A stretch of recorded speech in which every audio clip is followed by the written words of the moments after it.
Pauline, je suis coordinatrice des milieux de vie à la ferme Berthe-Rousseau. Donc mon rôle en fait c'est d'accueillir les gens ici, puis de les accompagner tout au long de leur séjour, puis de veiller à ce qu'ils se sentent bien. Bonjour, moi mon nom c'est Stéphanie, je suis intervenante sociale chargée des communications et de la vie associative à la ferme Berthe-Rousseau. Mon rôle est multiple, donc j'accompagne les résidents lors de leur séjour ici. Je suis chargée de faire la promotion de la ferme et d'organiser des événements communautaires sur place. Bonjour, je m'appelle Clarisse et je travaille également à la ferme Berthe-Rousseau. Je suis intendante à la ferme, c'est-à-dire que je prends soin des bâtiments, des rénovations, des animaux et des jardins. C'est sûr que je ne suis pas seule à faire tout ça, mais on est une belle équipe à s'entraider là-dedans. Et donc, je vais aussi avoir le plaisir d'encadrer les résidents quand ils seront là pour qu'ils nous aident dans toutes ces tâches-là.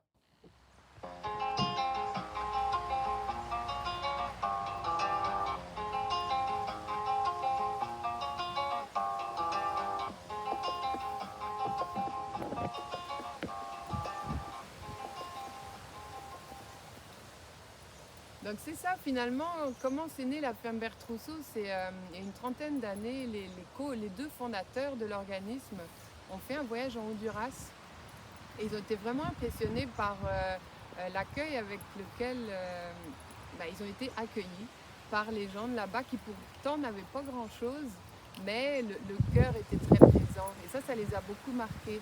Donc en revenant au Québec, ils se sont dit, il y a sûrement des gens ici au Québec qui ont besoin aussi de cet accueil, de cette chaleur humaine, de sentir qu'ils font partie d'une famille. Donc c'est comme ça que ça a commencé.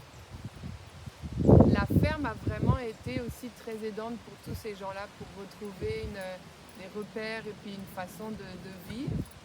Et avec les ans, ça s'est modifié et nous voilà aujourd'hui avec une nouvelle équipe et une mission qui reste la même, mais avec une évolution qui va avec, c'est ça, les gens qui habitent présentement à la ferme et les employés qui sont là.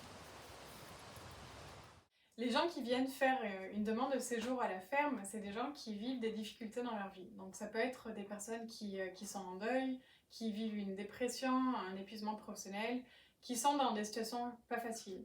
Puis ces gens-là ont besoin de soutien, donc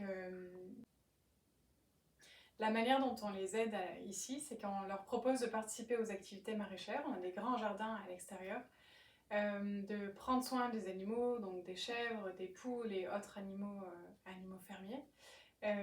Puis aussi, il y a tout l'aspect vie collective, donc ils vivent ensemble, on cuisine ensemble, on mange ensemble. C'est ces trois axes en fait qui vont contribuer à aider ces gens-là à aller mieux. Puis toutes ces personnes-là ont la volonté d'aller mieux, donc elles se mettent en action pour cet objectif-là. Les dons que vous allez amasser pour nous sont très importants. En ce moment, nos infrastructures ont besoin d'entretien, donc il y a plein de choses à faire dans la maison. Il y a le changement d'un drain, la toiture, la construction d'un nouvel abri pour les cochons, l'entretien de la grange. Il faut refaire les galeries aussi de la maison. On a bien hâte de vous rencontrer, on a bien hâte que vous passiez visiter la ferme. Et on vous dit un gros merci pour le soutien et les efforts que vous faites pour nous soutenir. Merci beaucoup. Il va y avoir des...